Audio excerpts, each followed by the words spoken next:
Hi there everyone, my name is Silas Holden and welcome to We Happy Few. Now if you haven't heard of this game, it is a survival horror game, not in the sense of Resident Evil or Silent Hill, but it is a survival game with a horror setting. So that means in the base game you have an open world with crafting, you have a hunger meter, a thirst meter, a sleep meter, you have an all these other goodies to it that we're going to do absolutely none of. We're actually going to be doing the 3 DLCs, which are They Came From Below, Lightbearer, and We All Fall Down. These are much more concise and linear stories in the We Happy Few universe, and they're also kind of like these side characters that we actually play as in here from the base game, which is really cool. We're going to be playing all 3 of them. We're going to be doing We All Fall Down, Lightbearer, and They Came From Below, like I said. We're going to be doing it in a different order than you see right here, primarily because the ones we're going to be doing are a little bit harder to do, so we like to put them at the very front of it. And along with that, there is a soft lock that can happen on We All Fall Down, but I have a backup for that in case that does happen. But we're going to be starting out with We All Fall Down. We're going to be playing as Victoria Bing, a high member in the society who works on the executive committee. So this world is like an alternate history where the British actually lost World War II and Germany took all their children. So because of that, they started manufacturing a drug called Joy. Joy is a drug that not only makes you happy, it also creates happy hallucinations. And this is mandatory in the society. If you don't take it, you are a downer and you will be killed otherwise. And then timer is going to start right here when we skip this cutscene right now. Let's go. So Victoria Bing was forced off of her Joy by a member named Ollie Starkey. He's actually playable in the base game, and she's going to be seeing some kind of scary hallucinations. Also, there is a vomit warning right now. It's not too graphic, but it is there. Basically, everybody is starving to death, and no one's really doing anything about it because they are all too high to do anything about it because of the Joy. So her entire story right here is actually going to be her attempting to cut off the Joy from the supply, like cutting off everybody's Joy supply, so they realize, hey, we're starving, we need to do something about it. I ran this game recently at a smaller online marathon called Decent Speedies. I did this DLC alone instead of the trilogy. It went really well. Also, another vomit warning right here. Yeah, so she's going to try and go to a mood booth. It's a British telephone booth, but instead of making phone calls, it gives you Joy. And this is kind of where she realizes, hey, we need to do something about this. So we get a little combat tutorial right here. We're going to hit that Bobby 3 times, then we're going to shove him 3 times, and then get on our merry way. And now right now she's a fugitive, but she's still a member of high society, so we do get a break later on. She's actually the daughter of the general of the British Army, and he's going to be coming into play here in just a moment, because right now this is what she's doing. She's trying to get away from the Bobbies and get to her father to tell him, hey, everybody's starving to death, what should we do? Also, that is her mother, but it is a hallucination because this is kind of one of the symptoms of taking Joy and becoming a downer, which is a person who doesn't take joy in the society. I was going to grab that glass bottle. It doesn't really help us out too much. It's kind of just an optional thing that I like to grab just in case. Normally, you are able to use it to throw at enemies in order to stun them, or you can also use it to distract them if you're trying to sneak around. However, we don't really need to do that during the run. The good thing about it is it actually cancels your falling animation, because if you fall even from a small height, you kind of like stumble around a little bit, and it can be used to avoid that if we need to. So this upcoming cutscene, she talks to her father, General Bing, who's featured way more prominently in the base game, but we're not really going to see him at all. Basically, he says, go talk to Dr. Verloc. I'm sure everything is okay. And Dr. Verloc is the person who has made this Joy. We're going to go right there. We're going to skip this cutscene. Whoops, there we go. So one of the first big tricks of this game is actually going to be a trick where we are going to be doing a death warp. And it's also very good that we got hit there. We want to take a bit of damage before we move on, because it makes the death warp a little bit faster. It's actually a pretty safe death warp. Then we have a few little skips right here of platforming. Gonna run all the way over here. That's gonna trigger that cutscene. Gonna line ourselves up here, and we got it. Nice. So that's the first little skip. We're also gonna be getting a contraption which is going to allow us to upgrade our whip later on, which is Victoria Bing's unique item. Every single character that we're going to be playing as has a unique item to them that they can use. Right now, it's the whip. Then we're going to be using a ray gun that turns into a stun baton, and then a guitar later on. We're also going to be grabbing these. These are kind of like safety grabs. We don't normally grab them, but I want to make sure this is marathon safe. Another marathon safe strat that we're going to be doing right here is we are going to be taking out these enemies. These are victims of the plague, which is kind of like a disease that turns everybody mad and actually makes them like speak Gaelic. Normally what we would do is we'd actually just walk onto the other side of this little booth and grab the wheel from like right here. And just kind of let us get hit, but for marathon safety I want to make sure that we're able to get out of there no problem, so that's why we kill the enemies instead of just running past them. We also have a little skip right here. It doesn't really, it takes a good amount of time. It's not too difficult to do. It's technically not out of bounds, but yeah. Gonna grab another contraption. We're gonna need 4 of them before we can upgrade our stamina, which we are going to definitely need for a fight later on. And then we're gonna follow up right here. So this is the first death warp in this category. It was found by Igdices, and basically we go through there. It's a joy detector booth, and it detects that we're not on our joy. So we're gonna get hit by that zapper thing, and then we're gonna allow the bobbies to hit us. That skips having to fight everybody in that area because they are all alerted to us. And we can't continue on unless we kill all of them. That's very, very slow. So by doing all of this, even RTA with the loading screens, it still saves like 10 to 30 seconds depending on how well you do it. And we also get a little bit of health back as well. So it makes this area a whole lot easier to deal with. So anyway, now we're going to be going to talk to Dr. Verloc. Unfortunately, though, the members of the workforce are actually, creating a mutiny. And so they've logged themselves in, and they're demanding another character named Sally Boyle to come back to work at the Joy facility. And Sally Boyle is a character that we actually play as in the base game. The Bobbies don't like that, Dr. Verloc doesn't like that, and we don't like that because we need to talk to the doctor to get through here. Squeeze right through there, not get hit by the little steam. If we do, then we get knocked back down, and it's a little embarrassing. But as you can see, things are going wrong. We need to do 3 things. Turn on the power to 2 different sections, and then grab the key card from that big guy right there. If you guys have ever played a video game, you know big brutes in video games are always a little complicated. So we're going to be trying to go for a couple of skips right here. This is like a huge parkour section that we need to do. We're going to try and skip a little bit of it, but basically you're supposed to explore around, fight enemies, do all that stuff. We know where everything is, and enemies in this game are really, really slow for the most part. The only exception to these, I would say, are the plague victims, but this is the first jump right here. And we got it. Nice. So if we follow the ground floor, it's not a big deal. It saves like 30 seconds. We're going to come right here, and we're going to turn on that lever. Awesome.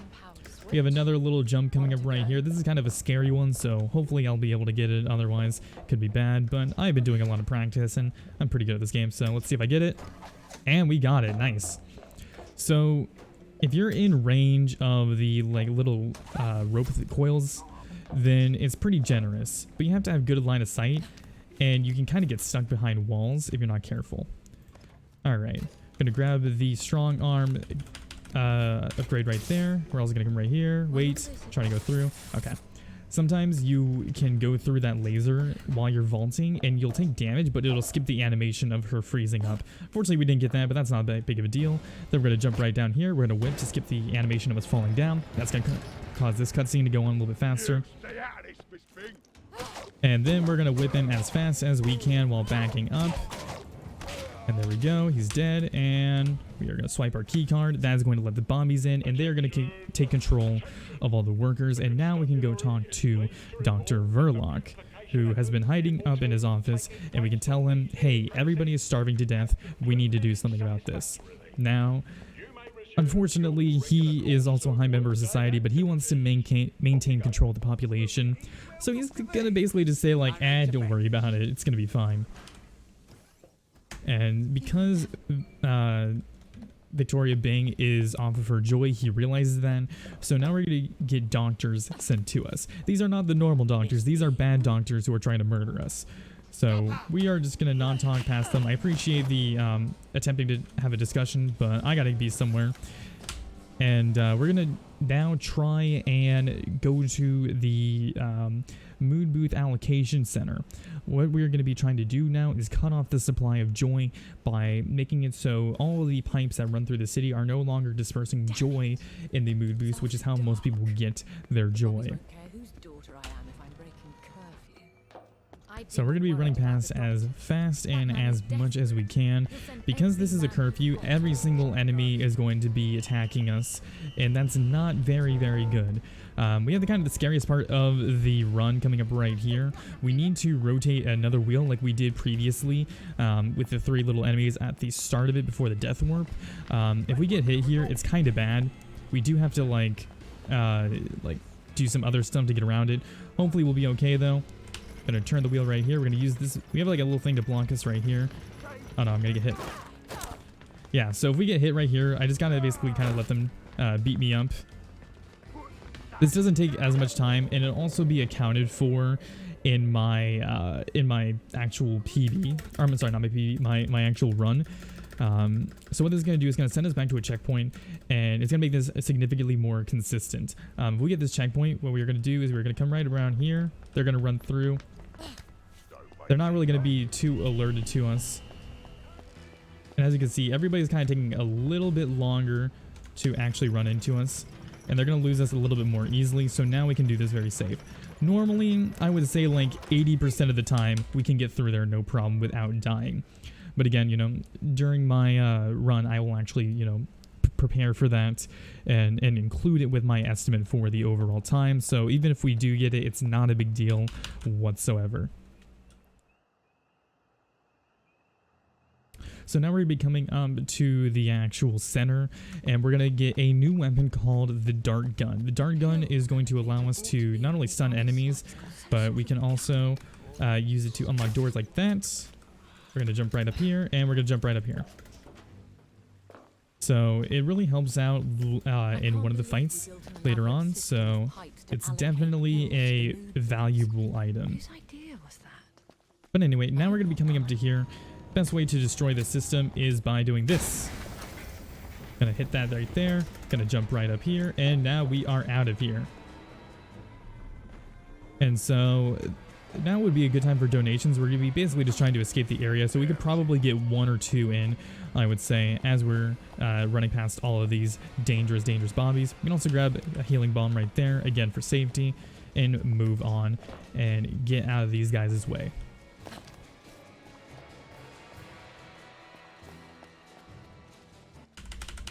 Alright, so now that we have stopped all the mood boosts from getting joy, we actually are going to now head to the water treatment facility because they put joy in the water. So because of this, everybody just says, you know, like the British do, hey, let's go home and make tea, and then we'll have our joy and everything will be fantastic. Now, since Victoria Bing wants to stop the joy, she needs to go disable the water treatment facility so it's no longer pumping joy into their water. Again, we're going to have a kind of a lull. It's actually one of the very few that we get during the entire game.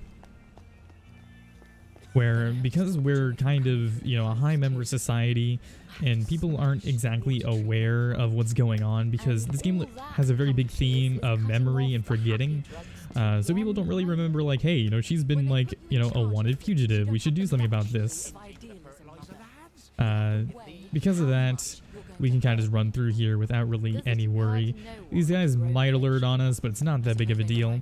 Also, as you can see, I'm grabbing a lot of healing. Normally, we don't need this much. We need to use like maybe 3. But again, marathon safety. So we're just making sure we're getting out of here without any issues. So again, another really good spot for donation reading and a link like that.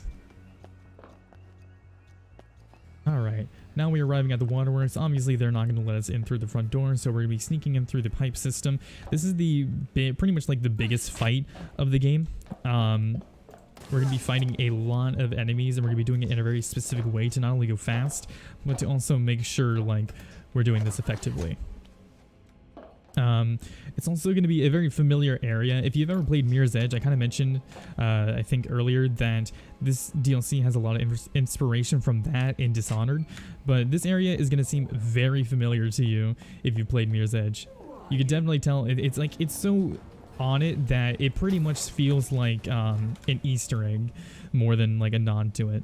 But we're going to be heading into this area. Dr. Verloc is going to see us and go, hey, you've been messing with my stuff. I don't like that very much, so I'm going to try and kill you in typical evil supervillain fashion. So you can see that's going to be him right up here. So we're going to have a bunch of enemies coming out through different ways. And this is where that stamina upgrade comes in, because otherwise this part would be way harder. Alright, let's do this. We're going to hit those guys as much as we can. The doctors are really the ones I'm worried about because they can stun you.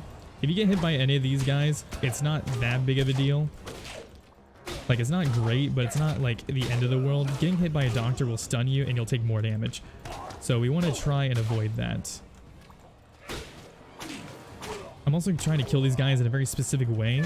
I want to kill them as quick as possible because when you kill... Oh god. See, that's what we were trying to avoid. But this is fine. We're gonna pop this right here. This guy's gonna point at us. We don't like him pointing at us, so we're gonna shock him and just hit him a bunch of times. Nice. So now we got a big parkour section right here. So we're gonna be running through. This is the part that's definitely Mirror's Edge like. It gets even worse in just a moment here. Now we need to come to the supply. Gonna hit that button right there. Maybe I can short circuit. We're going to do this, and now we got the big parkour section. So right now she's going to fall into the water, and the water's going to start rising, and we need to escape, you know. Very, very, very fun sequence. This is probably one of my favorite areas in the entire game, in fact, I would say. So right here, we're going to jump on these little turbines, I guess. I don't exactly know what these are, but gonna climb up right here. Gonna come right here. So normally what you have to do is you have to go up here, you have to run through all of this stuff and then end up around right there. However, we have a big open section right here, and look, we have a rope coil. So let's see if I can get this. And we got it, nice. Very, very cool little thing right here. Again, you know, more Mirror's Edge. Gonna be running up here, and look, we got another thing that we can do. A rope coil, nice. So we skip a majority of that right now, and that was the waterworks. Gonna grab that for safety, run through here. And now, right now, Victoria's kind of just thinking to herself, all right, I gotta hide out and try to avoid all these guys. So that's what we're gonna be doing right here. We're gonna be escaping and trying to get out of the section. As you can see, this society is having a lot of problems right now because nobody's able to get joy. Everybody's kind of coming down from their high, and because of that they are basically rioting in the streets. So this kind of plays into the theme of like knowledge versus like, you know, ignorance versus freedom, which is better and all that stuff. Also, Victoria Bing is definitely feeling guilty because there is a lot of chaos that is going on right now. Basically a total collapse of society. But it's in hopes that because of this collapse, they'll kind of realize like, hey, we were going to die anyways, now we can do something about it. Unfortunately, before she can get home though, Victoria is going to get caught by the Bobbies and get put in prison. Again, this is also kind of where I think this game also drew inspiration from Dishonored, because this section is very similar to that jailing sequence. So right now we don't have any of our items. We don't have our healing bombs, we don't have our dart gun, we don't have our whip, anything like that. We're also going to run into Johnny Bolton. He's the guy that was on the ground when we actually got the dart gun. He's also featured in the main game as well. Basically, he says to us, hey, you know, I'm glad you're off your joy. I might have planted explosives at your house. And Victoria, being the opportunist that she is, kind of realizes, hey, I can use that to destroy the Joy facility, which is the place we were in previously with Dr. Verloc. It's gonna come right here, shove this guy out of the way. So we need to get our whip and dart gun back and then head back to the Joy facility after picking up those explosives. Alright, we got our stuff back right now. We're gonna have a little cutscene right here. Not a big deal. Gonna run past these guys. Gonna run past these guys. Gonna hit that right there. Kind of a surprisingly tricky shot, but we got it no problem. And now we can actually escape the prison, although we are not exactly out of the woods yet. Still have a little bit more to do so. Gonna come right up here, gonna hit that ladder. And now we are on the Great Escape. This area is relatively safe. Not a whole lot that can go on down right here in the first part of it at least. So now is a good time to, now is a good time to read donations if desired. Gonna be going through right here. They might see us a little bit. That's not a big deal. We kind of get out of this area before they can really do anything about it. And then once we hit that right there, the little rope coil, we are good to go. Again, you know, nice little area of parkour, and we can get some more donation reading in. Gonna come in here. We're gonna get a cutscene. When we get a cutscene, we're gonna grab that. I'm gonna heal him for safety. This area is kind of dangerous, so most enemies, when you run past them, they'll point at you. They'll point at you and go, "Hey, there she is." The plague victims are actually the exception to this. They will just straight up attack you like that. They don't really let you like run past them very easily. So because of that, I'm going to be doing a little bit more of a safe kind of way to get through these guys. Otherwise, they can be kind of mean to me. But we got through them.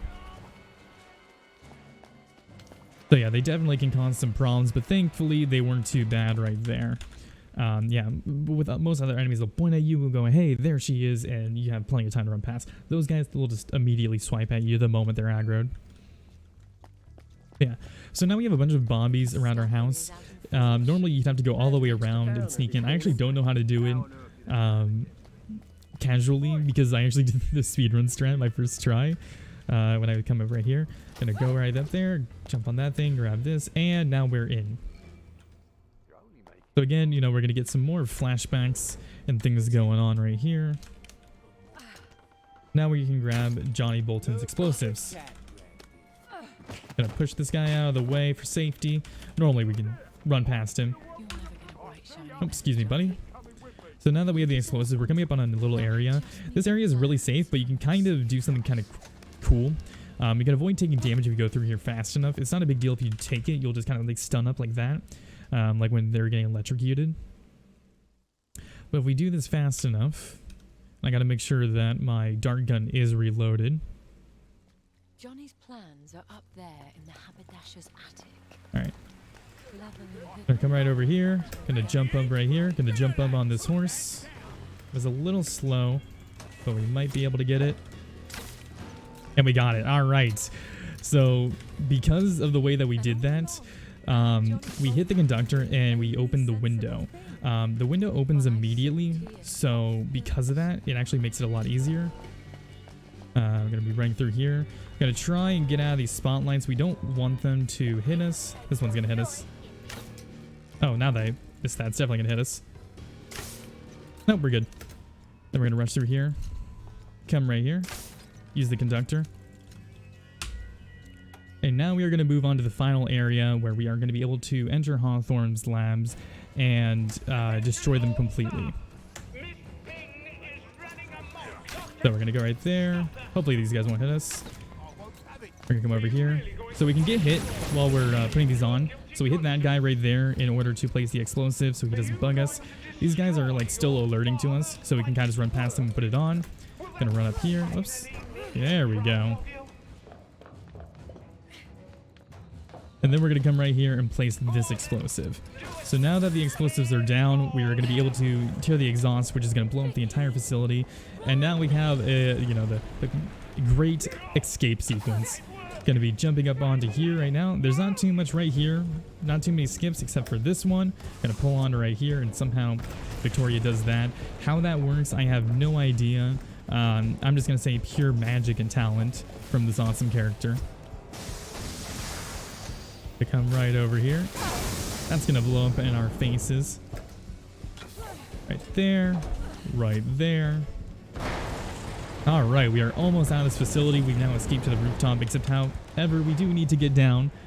So we need to be cautious about that and what's going on.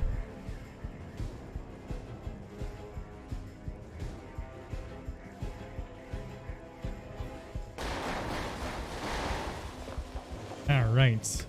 Got this coming up right here. We got a little bit of a kind of a scary jump. But don't worry. I've caught that before. Only failed that once. So we're going to head up here. The thing about falling is if we do fall in this area, which is really, really rare, you don't die exactly. It's kind of like in Zelda, where if you lose your health from an enemy like hitting you, then you like get a death animation on that. But if you fall, you just teleport back up. So normally wants us to take that elevator. We got one last cool little jump though at the very end here, and we are safe. We have escaped the facility, cut off all the joy, and now we get to kind of see what has happened to the society right here in a little section.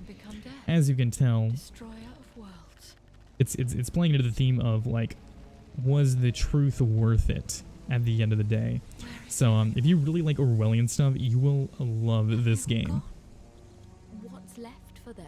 All right, here, time for this section would be coming up right as we put the input in, but because this is the DLC category where we do all three, we're going to be skipping through the endings and heading on to the next DLC, which is going to be They Came From Below. Now, this one is really cool if you like sci-fi stuff. It's going to follow Roger and James, and it has completely different tech and different things that we are going to do compared to We All Fall Down. So these two guys are actually assistants of a mad scientist essentially, and his main item that we're going to be playing as Roger is a ray gun / stun baton. It can morph in between each other, and we're going to be fighting robots, which is really cool. So this is kind of an introductory little phase to it. We can't really do anything to speed this up, so I just kind of kill all the robots. Now this game kind of tricks you with this little section. It gives you this really cool ray gun that doesn't run out of power. However, that's not going to be the case in the base game. So, in the actual base game itself, as we got a bunch of spawning enemies, our ray gun's going to run out of power. And one way to refill the power is to melee enemies with this little stun baton area like this. So we do that, it gets its power back, and we're going to be doing that to kind of like, for fights, we're going to be kind of bouncing back and forth between them. Just when I thought it couldn't get any worse, it got worse. Why don't I back up a bit? So, turns out that was kind of a flash forward. We're going to be going through here. This is kind of nice if you haven't seen the game. This is basically what the main game is very similar to. You know, everyone walking around having a good time. Got these big old things right there. We got a little shop. So, right now he's running some errands, but it's good for us because we're going to barter. We're going to get healing bombs, and we're going to get toasted chicory. Toasted chicory is good because it heals us, and it also gives us stamina, which gives us a tiny little movement buff. But now that we got all our items, we're going to be heading back home, and hopefully there's nothing bad that's going to be happening, which I think you guys can already guess. Something good is not going to happen. So right now, we're going to be heading back. This character that we're going to be meeting, who's the doctor, is actually very, very prominent in the base game. She basically helps us continue on and progress in the main story. She's very similar to Dr. Frankenstein. Like, that's kind of like the best person to do it. So we're going to be running past these guys, and because our boss is missing, we need to go help them and figure out where they are. And it turns out there's a secret cellar that they didn't actually know about, which is really weird. I don't know how she hid all of this from them. It's kind of impressive, really. But Roger and James are now going to discover this basement / evil lair is what it is. So we get a little bit of a story right here, but now we are good, and our husband or boyfriend, I'm not exactly sure if they're married or not, James pointed out, hey, there's a ray gun down there. And the first thing we're going to do is shoot a bunch of explosive red barrels, which scares the crap out of James right there. So our many enemies are going to be robots. There are 3 types of robots. There are the small ones, which kind of just run up and hit you. There are the ones that actually will like summon these weird robot storms. And then there are the big brute ones. That one right there is the one that will summon this like weird, you know, surgical storm. It doesn't do a lot of damage, but it can't stun us. So we have to be careful about that. They're also a little bit tankier. But now that we've saved James from the robots, we are going to be able to continue on right now. And as you can see, yeah, so this can switch between melee and gun. We're going to get a few other cool gadgets later on. I'm not going to spoil them for you just yet. But we are going to be going through this facility as best as we can. Didn't mean to take a screenshot there, but that's okay.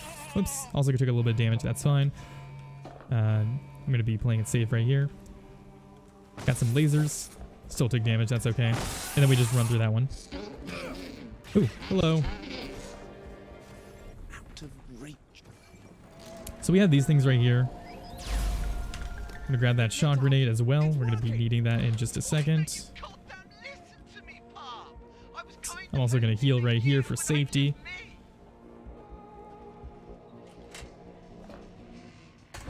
Alright, we got bad guys. So what we're going to do is we're going to throw a bomb right here, and they're all dead. So we get... This one's a little bit more combat focused than... This one's a little bit more combat focused than We All Fall Down. I really like it as well. It's probably my favorite casually. There are a couple of like low moments like this, so we're going to turn that on. That's going to attempt to disable the power. It's not going to work. Getting that. I think I got that right there. Then we just need to hit this one. And now we can get out of here. Cool. So we got that little laser room that kind of introduces us to what the ray gun can do. Because again, a lot of these are not only just weapons, they're also tools. So they have different uses to them. Alright. So I mentioned it earlier that there were 2 death warps in this game. The first one we had in We All Fall Down, and the second one we're going to have right here. So we have a little bit of a platformer section where you have to turn on these 3 green lights, I'm sorry. Coming up here. Now, normally you wouldn't have enough charge for this little thing right here, and normally you actually can't hit it because it increases the hitbox. So we're going to shoot as much as we can. We're going to wait for this to refill up, and that's going to shoot the 3rd one. We don't want to jump down there because it's very slow to get back up, and we can't hit it otherwise. Now that we got all 3 on, we're going to turn that lever and continue forward. Also, the platforming in this area is very weird. It's definitely not as tight. There's a lot of like invisible things we'll grab onto. I might fall down here. If I do fall down, I will have to fight some enemies. So I'm going to try and avoid doing that. Alright, we fell down. That's actually fine. Again, you know, it'll be accounted for. Kind of gives us a little bit more combat to go off of. As you can see, that's the guy trying to do that thing. But not that big of a deal. It will be accounted for totally in my you know, marathon estimate. It's actually not too bad. We just end up right there if we make that last jump. Unfortunately, again, We All Fall Down has some much better platforming in comparison. This one has like, for example, we might get it right here. Yeah, see, like that. Like I'm jumping straight forward, but he still catches that. Not much we can do about it, but it does cause some problems. A nice little skip here, though. We're gonna come right here. So we need this right now. We're gonna get what's called a big banger, which is going to allow us to send our character flying. This is a much more prominent trick in the base game speedruns. This is the only one that we're actually going to be using it for here, but it's very, very cool. We're going to be running past all of these guys. And then what we're going to do is we're going to line ourselves up right here and jump. Are we going to make it? We made it. Okay. That's the first part of this trick. Second part. So we're technically out of bounds here. I'm going to line myself up in a very specific position. Did we get the bomb? We got it. All right. So the death warp, we trigger the actual proc right up there. That saves minutes because otherwise we'd have to do a bunch of different weird little things to turn on these reactors to open up a gate. But because we skipped all that by hitting the checkpoint, we can move on. And now normally this kind of breaks this cutscene. Usually there's a bunch of robots fighting right here, but we can't see them because of this glitch. So it's kind of funny, but it's kind of funny because just Roger's like, hey, you know, there's robots fighting and there's nothing actually there. We have a little running section right here. Gonna be coming over this way, jumping through, and there we go. We have survived the first major part of this DLC category. Gonna grab more toasted chicory. Gonna be drinking that up. Get a little upgrade for our gun. I think if I bash something, Gonna grab another bigger charge banger. up the gun brilliantly. We'll grab the first aid for safety and head on through. Now we're going to go back to the part where we originally came out of for the very first part of this DLC, and we are not going to have as good of a gun. So fighting is going to be a little bit harder, actually, because, you know, our thing is actually going to run out, which is bad. Also going to come over here, grab another bigger banger, which we're going to need later.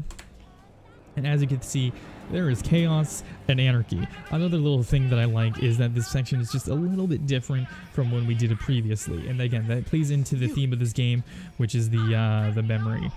Now, there are 6 civilians. It doesn't matter if we save them or not, but I'm going to try and to do so. Let's see if I'm able to do it.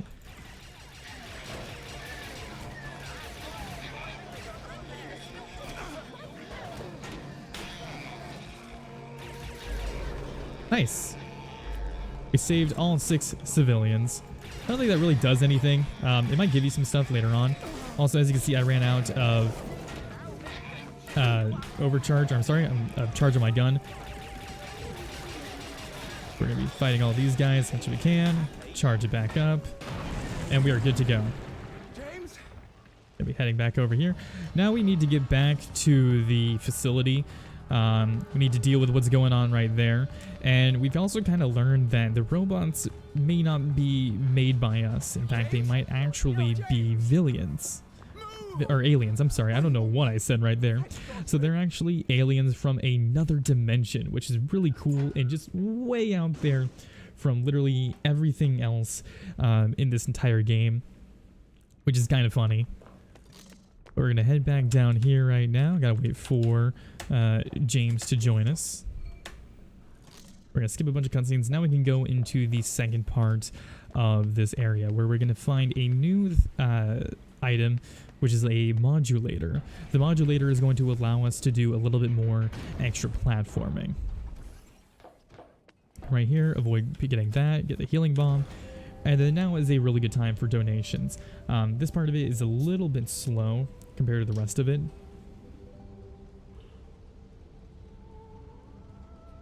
But still a good section that I would be able to more than help fill by, you know, explaining the lore or discussing some of the strategies that go on. And it's also, you know, donation time, which is always great.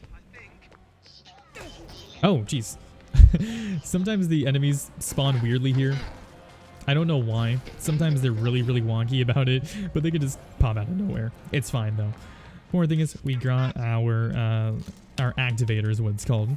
I call it a modulator because it reminds me of the one from RE2. But as you can see, you know, we can do a bunch of little fun stuff with it. So we're going to use this for platforming. I think I've spotted Dr. Faraday. Do you know that cargo room that you were just in? There's some sort of gondola that goes out of it just above the lab. Grab some more coffee. But it's locked. And then we're going to run through these guys once again. Hopefully they won't teleport in my face. Oops. Got hit there. Gonna heal up. And then once we get through this elevator, they're not going to bother us anymore. Bye guys. It's been real. So now you're going to see the activator at work. We're going to be doing a couple of things with it. All right. How the hell am I First thing that we're going to do though, we're going to shoot those barrels right over there. Going to jump on this platform. We're going to start pushing this. It's going to send this over this way. It doesn't matter where I'm looking. It matters the actual range. Once we see that light up, we're going to move it that way. And then we're going to go to this one. We're going to position ourselves right for when it's ready for this. Going to move this thing left. Going to equip this. Charge it up. Wait for it. Right there. Perfect. That's one of them. So now we got one of these. We need to do this in order to power a tram, which is right over there. And that's going to allow us to move on to the next section. They both have their own little gimmicks to get there. We're going to continue forward. Grab the modulator. We're going to push this one down. Going to jump up. Whoops. Push it down just a little bit more. There we go. Push this one down as well. Going to jump right here. Move this one right this time. Just enough to get it out. Charge it up. And boom. We are good to go. See if I can power the switch and open the door to that gondola. So now the tram or gondola is powered up. And now we have another donation reading and story. So right now, Roger and James are going to get into a bit of a fight because James is very, very nervous about what Roger is doing. But Roger has kind of realized that, hey, these are not just like robots. These are actually living human beings and are actually have life and love and all that stuff. And so Roger is really upset with what the mad scientist that we work for has been doing with them. So he's going to be attempting to free them from now on, and James doesn't really like this because it makes him nervous. So they're going to get into a bit of a fight right here. Also, you know, more time for donations as well. And kind of a fun little thing, you can't blow your weapons here, but if you do, it gives you that message, and that just keeps on going. I don't know why they didn't put a cap on that, but that's just a fun little thing that can happen. But sometimes there's a bigger price for being a coward. Sorry. Yeah, so they're going to get a bit of a fight. If you're going to tell, they're not brothers. They are a gay couple. I'll make sure to point that out because I think some people were actually kind of confused about it when I did it last time. That might help, you know, explain some of the interactions and make sure people aren't, like, freaked out about it. All right. Now we got some more platforming here. We're going to pull these giant things out. I'm not really sure why they're here, but I'm not going to worry about it too much. There. And right there. Nice. Beautiful. And then we get more more weird platforming. I don't know why it does that. So now we're going to be heading back up to the main part of Dr. Faraday's labs to reconvene with James. But first we got a little combat section right here. We're going to be careful about that zapper. Going to shoot those. Going to lead them over here. Going to charge up our ranged weapon right here. Going to allow us to fight those guys. That's going to send us back down. And now we can move on. I'm going to wait to heal. I'm going to be taking this still safe. Normally we kind of just go through these things. These things can be very, very wonky. So I'm going to be like going through this slowly. Rushing through. Like sometimes it'll shock us. Sometimes it won't. I don't know why. Sometimes these things do a lot of damage. Sometimes they don't. Although the one thing I want to be careful of is I don't want to jump and fall into another one because that can stun lock me and that can kill me. And that is really, really bad. Oops. Whoops. Oh, no. Also, sometimes when you're using items, you kind of get some weird glitches and vents. It's a little bit more prominent, surprisingly, in Lightbearer. It shouldn't happen too much from now on. I'm going to run past all of these guys. They're going to all say hello to us. We're going to kind of say hello back. We're going to continue to rush through them and make our way over to this elevator, hit this button, and we are through. Bye, guys. So now we're going to meet Faraday. Faraday is the one that has put all this together, and her idea of the robots are they're just robots. They would have attacked us. You know, they're pointless. They're not actually, like, friendly or anything like that. We're also going to be getting a new item called the Chrono Bomb. The Chrono Bomb does something really cool where it will slow time down. We don't really use this too much because it makes us go way slower. There are a couple of parts that we do have to use it though that make it a little bit easier. One of the combat sequences we're going to be doing later on. We're going to slow that right there so we can get through that fan. That's going to move us into this room. This room is a big combat sequence. It is very difficult, so I'm going to be kind of focused here as I try and make sure I'm just like not going to die. Because yeah, weird things can happen in this area a lot.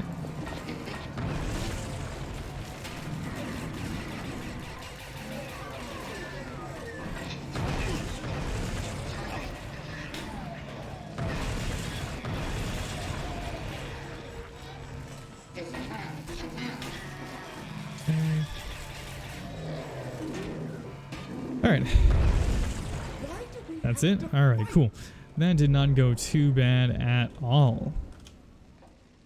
Just gotta wait for these doors to open up. There we go. So we're gonna get another upgrade right here. It's gonna basically mean that we're gonna ricochet our items. We're also actually gonna talk to a robot that is not controlled by Dr. Faraday, and they say, hey, you know, we just wanted to figure out what's going on. You attacked us. And we kind of realized that, like, Faraday is not a good character. So we're gonna take this trolley back. Again, we got a little section here for donations and anything else like that. If you guys want to plug sponsors, this is a really good spot to do it as we head back to James.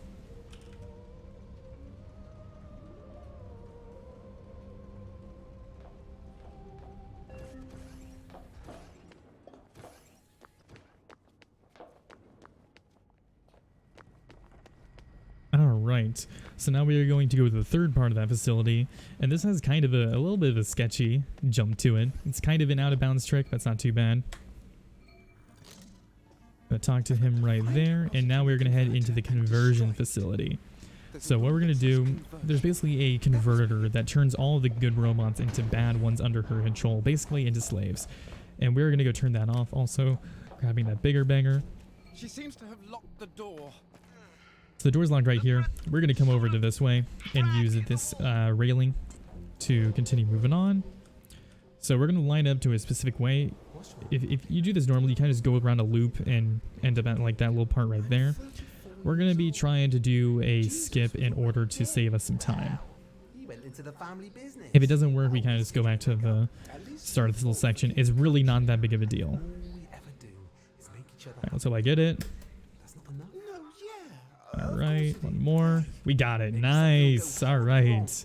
Very happy we got that. It's a very cool trick. I'm gonna pick up some more healing items for marathon safety, if you couldn't guess. And this is where we're introduced to the brute. We're just not gonna worry about him.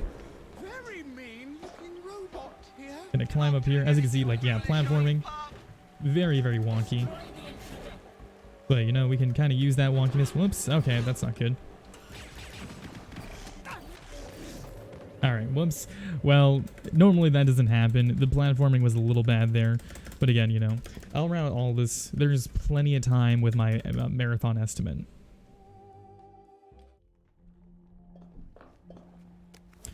So we end up right here. I'm going to take one of these just in case that happens again. And we have this nice little cutscene to reintroduce us in. These big guys are actually not too bad.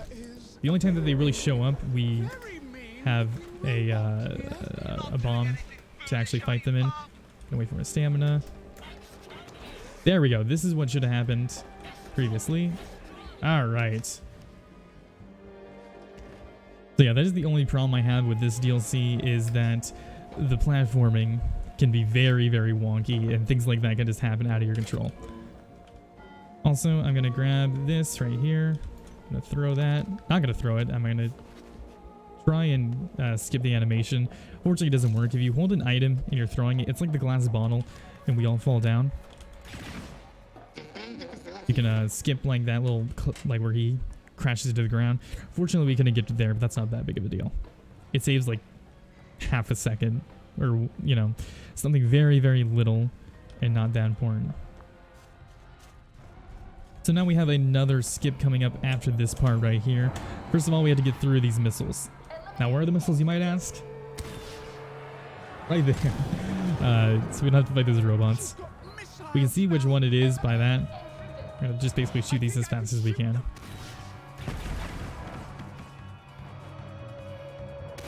Right about there.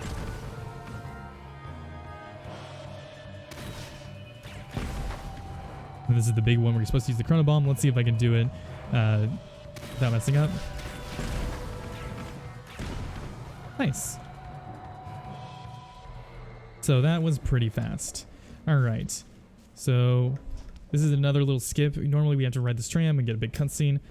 That's slow. So we're going to do this. Just run all the way over here.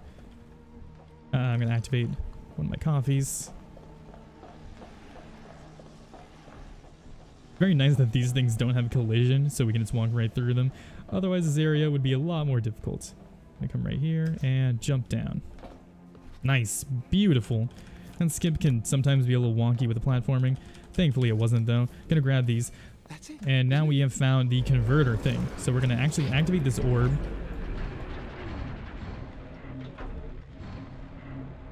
We're gonna be opening these just enough to actually get a shot off on them. Throw that down right there. That's gonna do a lot of damage to these guys. Excuse me, sir. You're gonna need to get out of my way. Nice.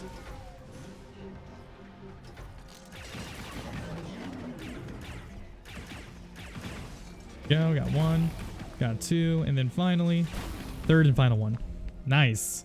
So that went pretty well. That section can kind of go weird. That's really the only time we're going to be using this Chrono Bomb. We're also going to get into kind of a fight with James. He's going to try and stop us for our safety. And since we are, you know, trying to save these poor creatures, because they are like being basically enslaved, we're going to have to do a little bit of fisticuffs with him. So it's going to be coming up right here. Don't worry, this does have a good ending. I promise. Gonna wait for my stamina to regen fully. And now he's gonna try and knock us out. So we gotta knock him out first. We're gonna try and get him into a bit of a stun lock, and there we go. Gonna get our final ray gun upgrade, which is basically gonna mean that we don't really have to worry about recharging it anymore. I wish we could get that way earlier, but we cannot, sadly. So now we are gonna be heading into the final area. This is the main boss fight, and really the only we get two boss fights. Also going to be grabbing all of this healing. All right, let's see if I can do the skip. There's a little skip we can do right here. Gonna jump on this edge, walk down. So I talked about how animations get canceled when you're falling. Nice. All right. So we do that to drop down to align ourselves up, and then we can skip riding this thing down, which is very, very slow. So I'm glad that we got that. We now have the boss fight coming up with Dr. Faraday. So we're going to shoot this thing as much as we can while continuously moving. Otherwise those things will hit us. Want to get through this first section as fast as we can. Those lasers are going to come down. Not that big of a deal. We just stand right here. These things get blocking, or block them. Nice. It's going to come right about there again. So right now we need to shoot this head, and we're gonna have 4 different phases, if you couldn't guess, because of that that health bar right there.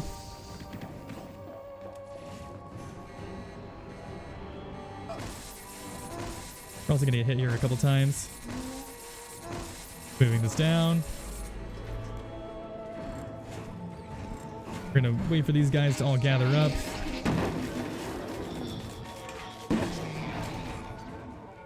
Gonna use some health on it. Oh, there's another guy left? Oh yeah, there he is. There he is. He's gonna knock those up. We need to move these up as quick as we can. Going to allow us to avoid the lasers. We're also gonna move this one up just a little bit for later on, so we don't get electrocuted right there again. And now we're gonna shoot her a bunch. We're going to be trying to avoid taking as much damage as we can. It's not that big of a deal, but it's nice to avoid if like able to do so. And we got that. Nice.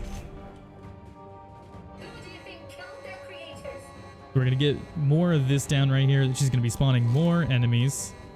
But we have plenty of grenades to deal with them. Be popping up right there. Hey guys, how you doing?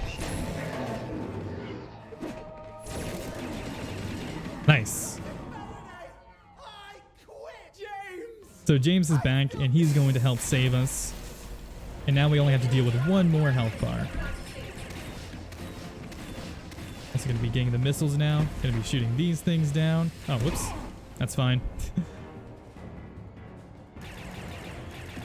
Now we're just trying to shoot her as much as we can. Now, I would offer the ending as an incentive because we do get a choice, but I'm just going to go with a good choice because we have one more DLC to go through still. But there we go.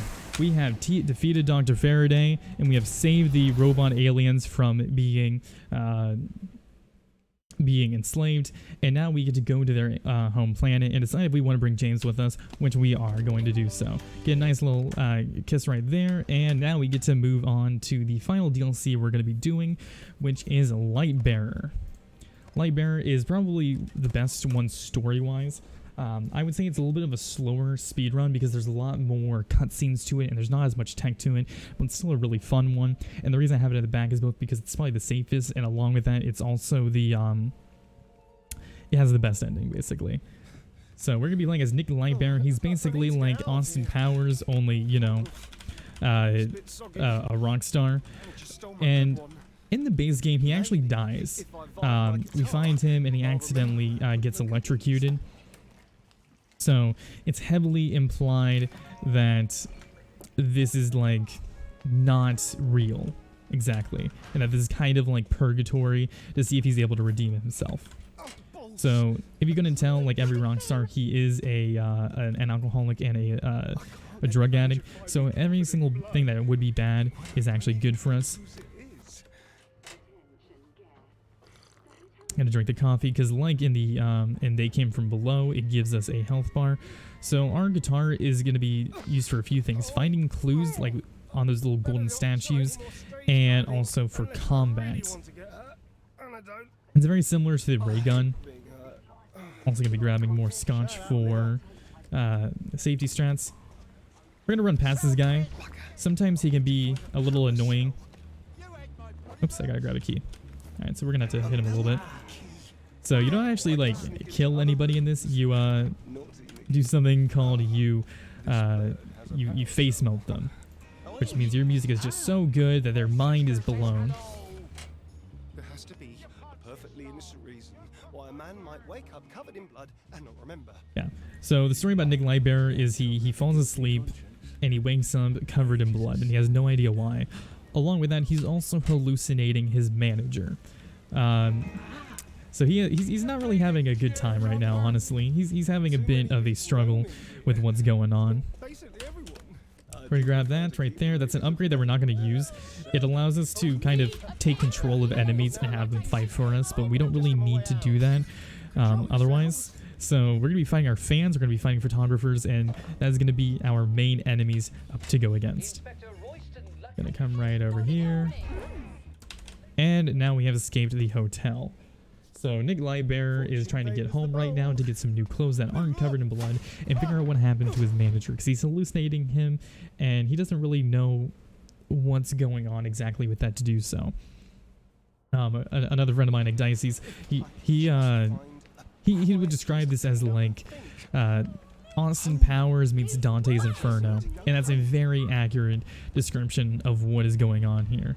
See, everybody in the streets just absolutely loves us, thinks we're great and all that stuff.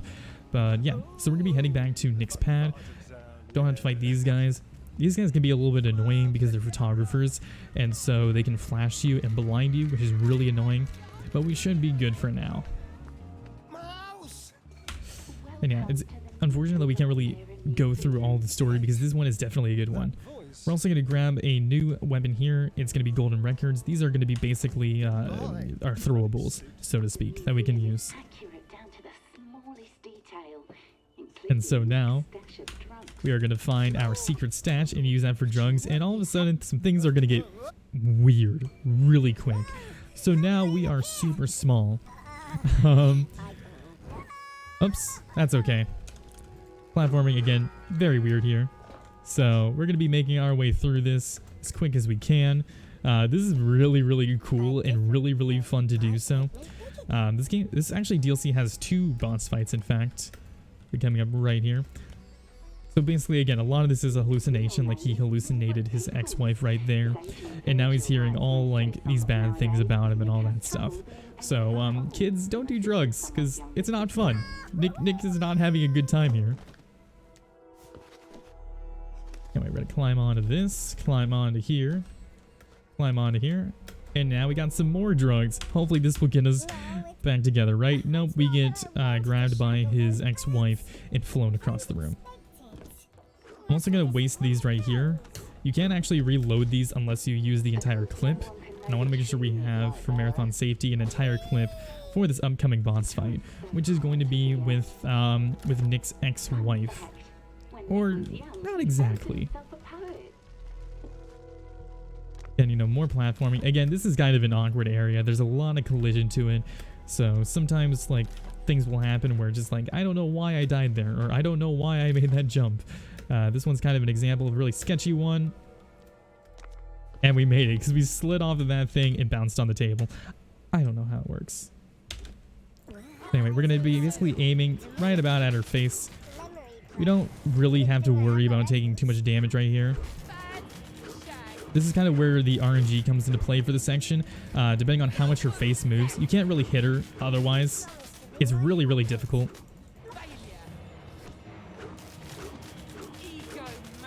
Almost got it right here. And there we go. We destroy a bot that is programmed to act as a tour for this house. And it turns out all of that was just a hallucination. That's not going to be our only hallucination. I'll use this time also to explain that there is a character called Foggy Jack, which is basically Jack the Ripper in this world. He's not real, so he can't hurt you. Right? Gonna come out here. We see our manager Virgil chatting with us, basically telling us to get our amp back so we can remember a tune and get back our memory as to what happened. Also got a little combat sequence right here. I don't know why she ran over. Just gonna wait for this to come back up. Hey lady. And as you can see, they don't die, they get their mind blown.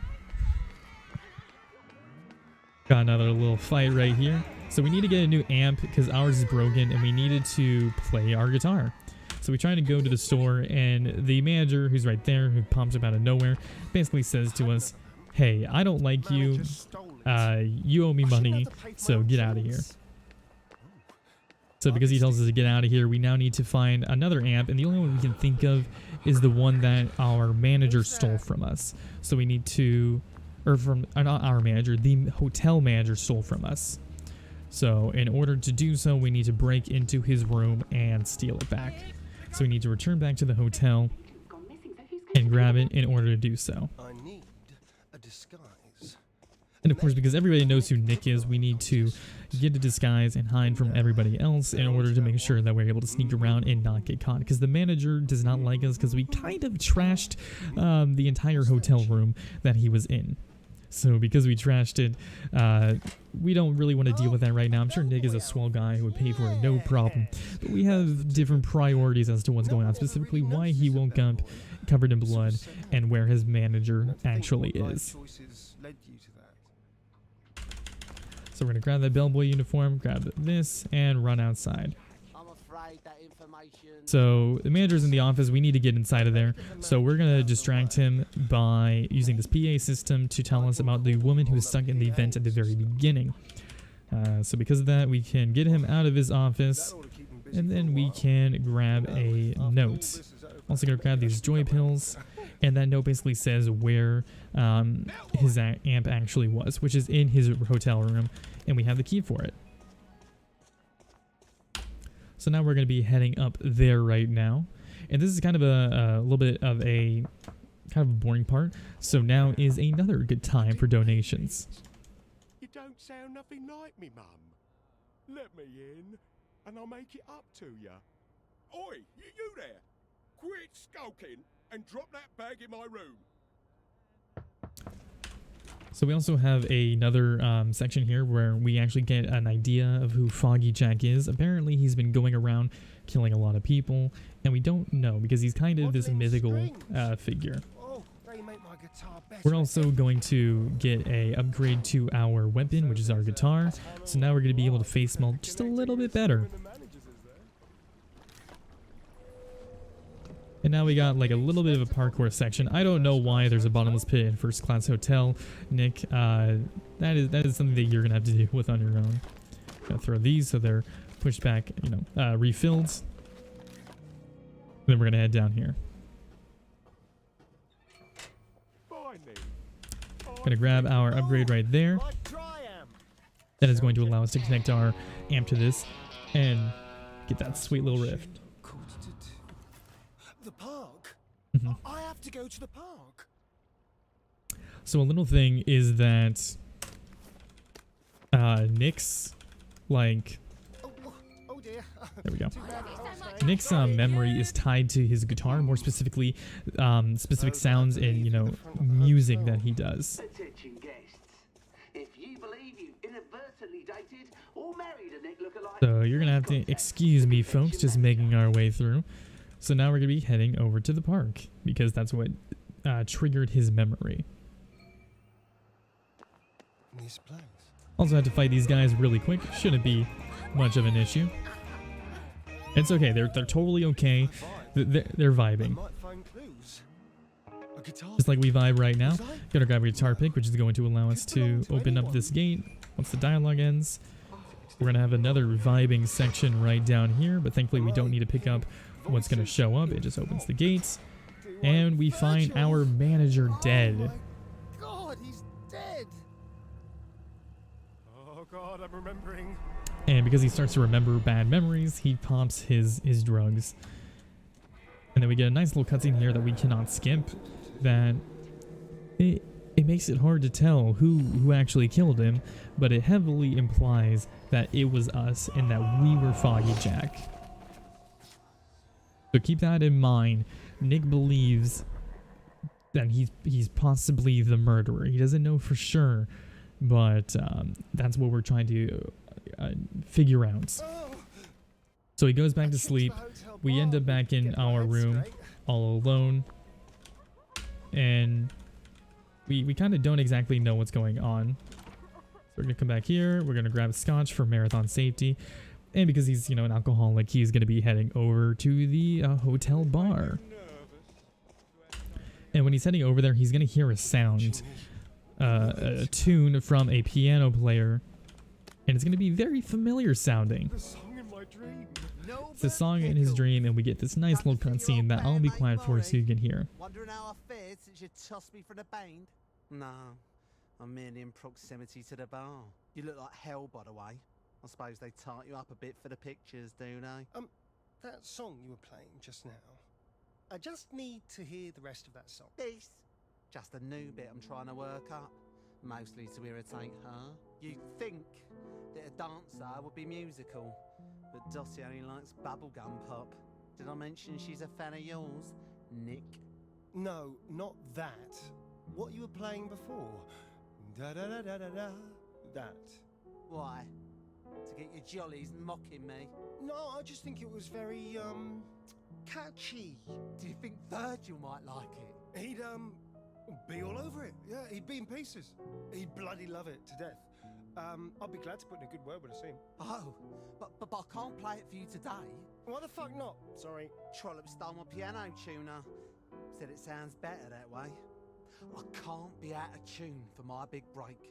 Not when so much is riding on my perfection. For fuck's sake. Look, what if I just steal it back for you? You do that? You must be eager to hear me play. Dottie is staying in the Shangri-La suite. You've never had much trouble getting into Bird's hotel rooms, have you? Murray Memento. Headliner. While she's dancing, Alright, let's grab that. So now we are going to be heading up to her room, and this is where the game gets really, really weird. So, again, you know, Nick, he just can't handle himself when he finds drugs. You know, he's talking about how no drugs today, no reds and no yellows. No reds, and especially no yellows. Oh, party favors. They aren't reds or yellows, so to him it's okay. And this is where we get a very fun hallucination sequence. It's a little bit more of an auto-scroller than the one we saw previously. But this one gets weird, so I'm going to give you a warning for that.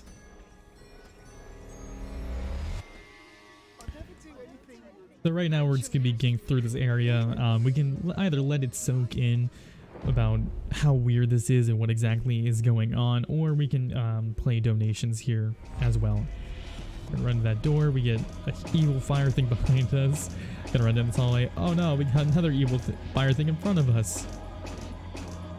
And turn right here into the void. and descend these weird stairs, and I'll just continue to let this go on.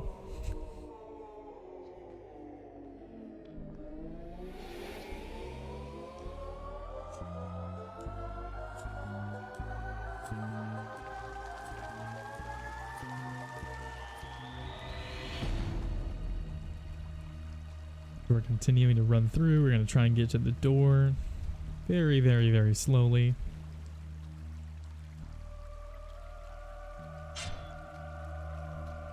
Got some red lighting and we just can't make it. Come on.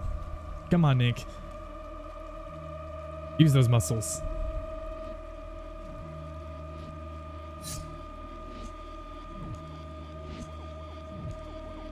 So another thing I mentioned about Foggy Jack is that it's not sure if it's another person or if it's Nick, and we're gonna kind of get another hint right here is about what's going on with the cleaver in our hands.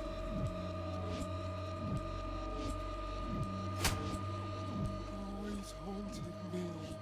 Also gonna find Virgil right there. Why me? Why not his killer? Oh, don't think about that. Come right here and bam, now it gets weirder. So we're gonna have another section. And fun fact, this is reversing my mouse controls. So up is not up, it's down, down is up, left is right, right is left. So keep that in mind. And it's going to be why my movement's going to be very awkward. But yeah, this is... it's weird. It also reverses my keys kind of. My W is still forward, but my A and D are right and left instead of left and right.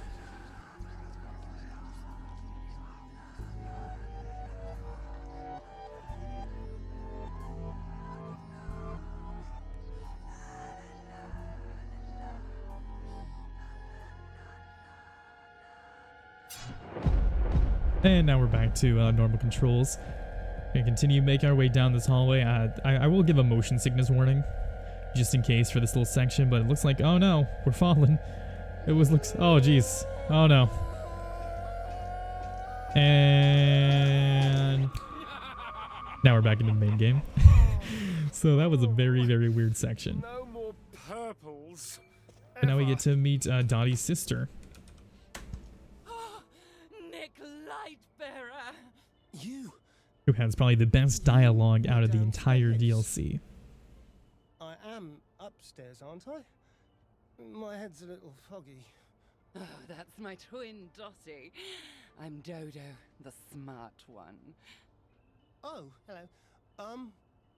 I'm just here So, for a... normally Dodo, before she gives us the piano tuner, she actually wants us to dance on stage. And I so wish that we could show that. Unfortunately, it is way too slow to include in the marathon. You need a girl like me to tame you. Oh, I love to tame a bad boy. Oh, it gives a girl such a sense of satisfaction.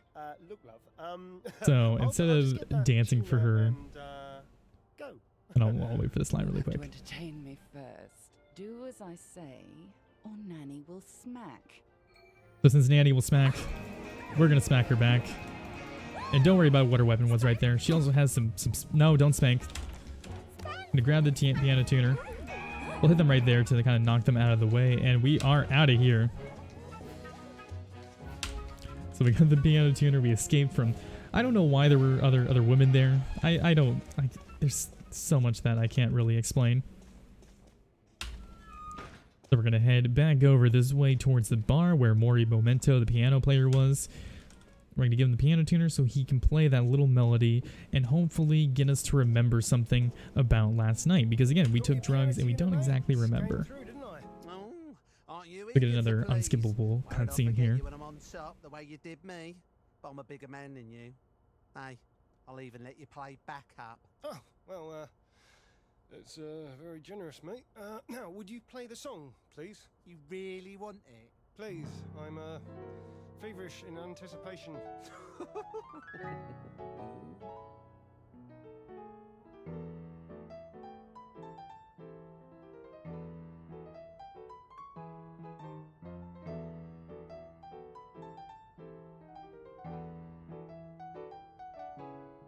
Where have I heard that tune before?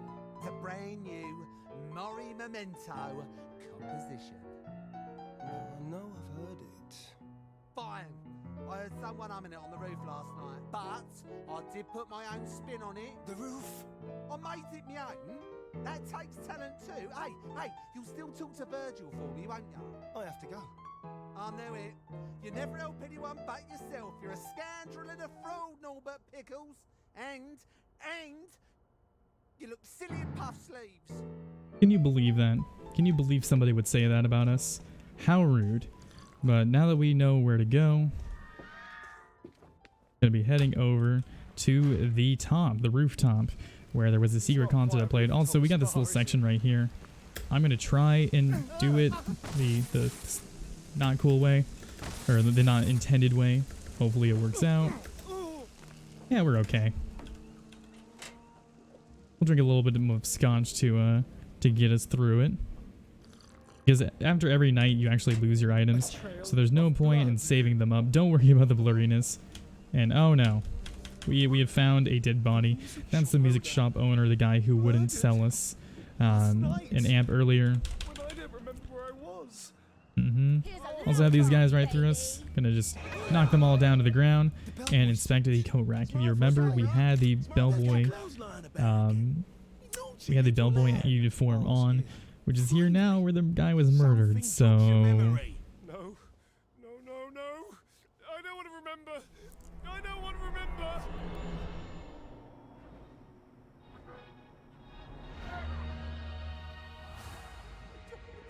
The end. We've come to the end.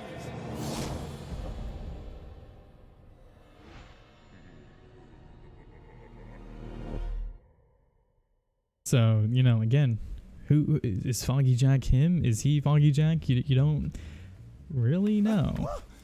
But unfortunately, Nick finds a dead girl in his room, and he basically says, like, I've been doing some bad stuff. So first thing to note is we no longer have joy or scotch, which is kind of our big healing items. We can only drink coffee. Oops, gone the wrong way. We're gonna grab some down here. After we get through here, we'll find some. So this is the first and the biggest combat section. I'm going to try my best to get through this as fast as possible, and because of that, I'm going to be a little bit more focused and concentrated on what is going on. So let me grab this and that. And then we got another awesome cutscene. It's not your turn, sweetie. But it's me, Nick. I'm dangerous. I'm bad. I'm pure evil. That's trying a bit too hard, I'm afraid. See, we want a Nick who seems dangerous, but in a cheerful, non-threatening way. Next! Listen! You don't sing like Nick! You don't even look like Nick! So fun fact, there are a lot of celebrities, like a surprising amount of celebrities that actually enter lookalike contests and don't actually get their reward. Also, the reason I'm blocking attacks is it refills my my guitar. So I can do these fights just a little bit faster. Whoops. That's okay. Come on, hit me again. Oh my gosh. Oh no. Please. Got this. And there we go. At least I didn't murder him. So yeah. So now we kind of go, hey, we need to hide from people. So the best way to do that is to get to the hotel basement through this dumb waiter. So right now, this is kind of another sequence where we're just going to be messing around. There's no way to speed this up, unfortunately. I knew I hated myself, but...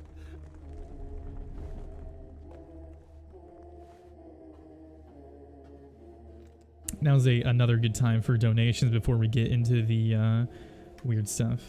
We also find this. That kind of makes us look even more suspicious. So yeah, we go even further down in the basement and we end up in hell, basically is what it is.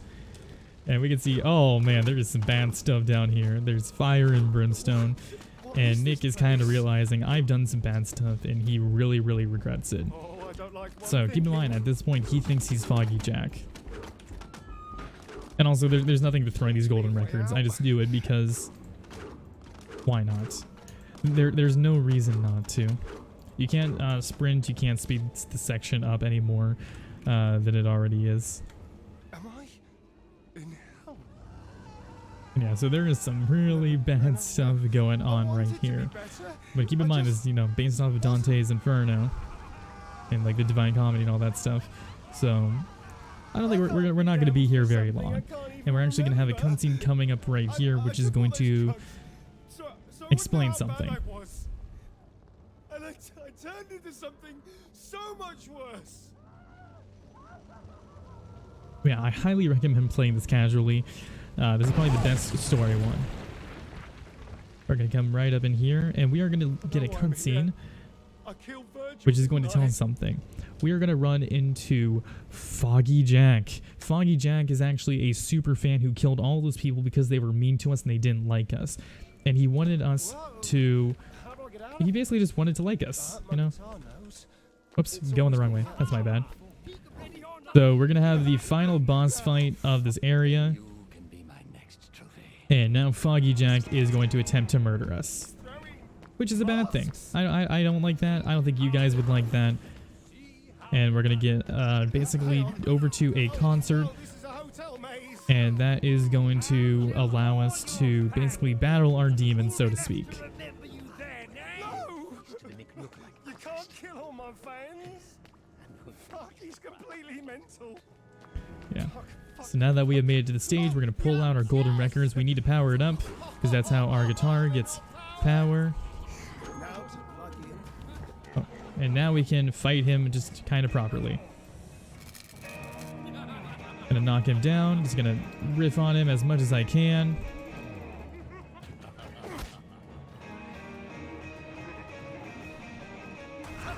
There we go. Use one AoE, and that's gonna knock all those guys down. And now we have the real boss fight coming up.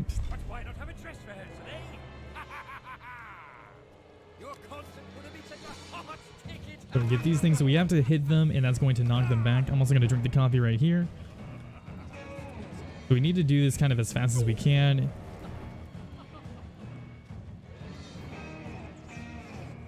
These things do give us a little bit of leeway with how we hit them, but this is going to get progressively harder and harder as the boss fight goes on. They're going to speed up, they're going to get bigger, and overall, we need to be very careful here. Also, we're going to get these little guys spawning in. Rip them both. Foggy Jack is going to get back up. And now we're going to move on to the second phase. These things move really quick, but we need to try and stay up here as like close up as we can, because our projectiles will hit them faster, and therefore this boss fight will go faster, but oh god, they can get very, very close. So it's kind of a high risk, high reward kind of thing. We also get more mini Foggy Jacks. Use this. Oh, whoops. Oh, I'm sorry, buddy. Excuse me, sir. So he's going to get back up. We're also going to learn about some new items coming up, these big masks.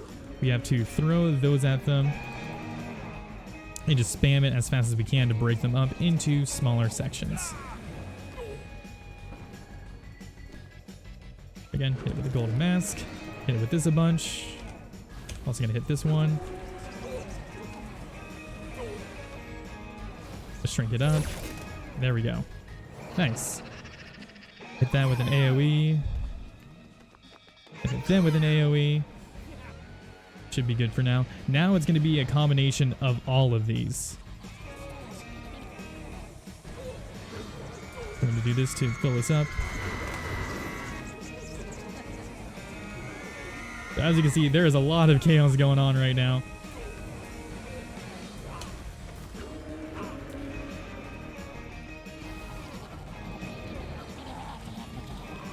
Keep hitting these as much as we can. Hit that one more time. Bring it down. Use these, and he is very, very low. Time is going to end once we kill him right here. Just got to hit him a couple more times.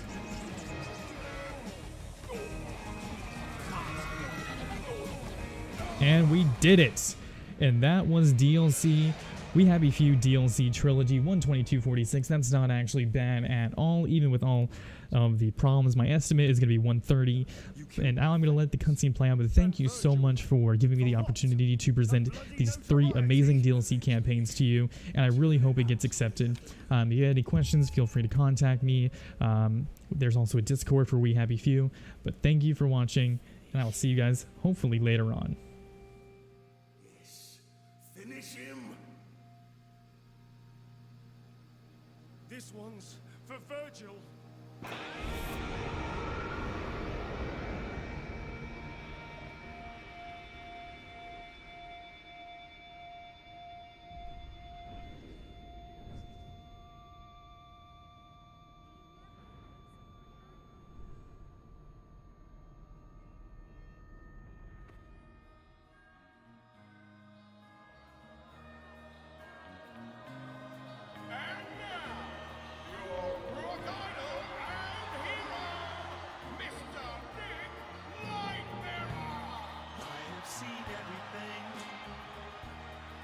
I've seen what you can do. It's all or not a thing, and I never ask why. But we'll sing the same old songs into the night, and we'll take what's wrong here and we'll make it right.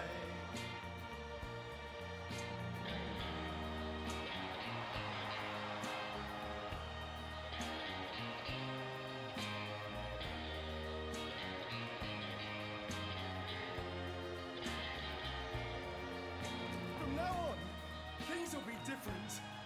From now on, it's going to be a whole new Nick Lightbearer!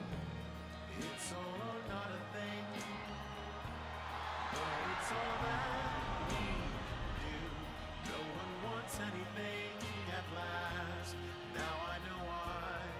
So we'll take what's wrong here and we'll make it right. Alright. Thank you everybody for watching. I hope you enjoyed that, and I'm going to end it here. Appreciate you taking a look at this, and hopefully we'll get accepted. Have a good day.